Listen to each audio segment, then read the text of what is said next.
Welcome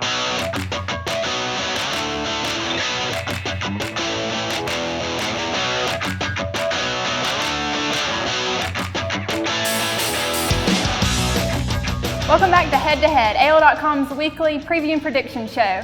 So Kevin, last week didn't go so well for you, did it? No, it didn't. My picks were shakier than this table. I learned my lesson though. Never, ever, ever, ever, ever pick Butch Jones or the Stay Puft Marshmallow Man, as I like to call Brett Bielema, again. They let me down terribly.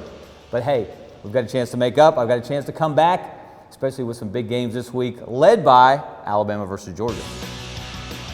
So let's break this game down.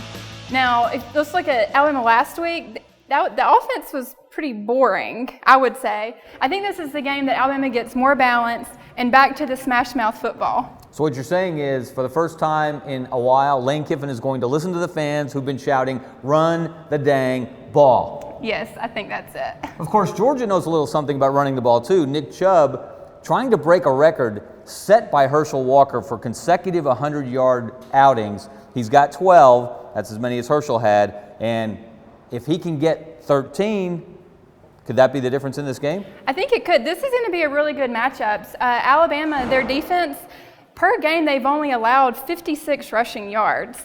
And so I think this defense-offensive matchup is going to be awesome. And then there's another fun matchup to watch. This is the battle of the graduate transfer quarterbacks. Jake Coker, obviously, for Alabama, and then Grayson Lambert for Georgia, who has set NCAA records for accuracy the last couple of weeks. Can he keep that up against this Alabama defense? We'll see, but you have to look, the past 2 weeks, look at the defenses he's played. Now, I mean, he still has, the efficiency's been amazing, but I think you do have to look at the teams that he's played. Yeah, Southern and South Carolina do not equal Alabama. No, they don't. Okay, prediction time, Annice, but before we give our picks, we're going to throw it to a special guest this week.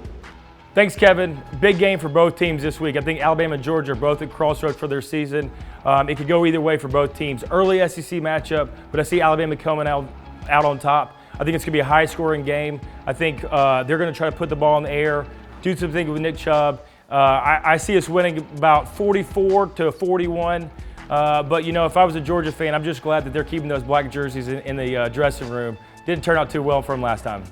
Nice burn from John Parker with the blackout reference. And 44-41, Jeremy Pruitt and Kirby Smart won't sleep for a month if that happens. Yeah, I don't see it being that high scoring. I see it being more low scoring, mostly because of these defenses. These are the top defenses in the country. So I'm going with 24-20 in this one.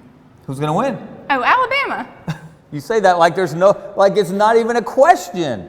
It is a question.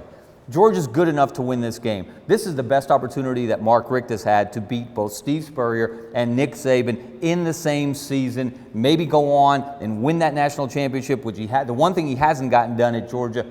But look, you don't beat Alabama by running the ball. The teams that beat Alabama do it by spreading the field, by throwing the ball around with a dynamic quarterback. And I don't care how many passes Grayson Lambert completed against South Carolina and Southern.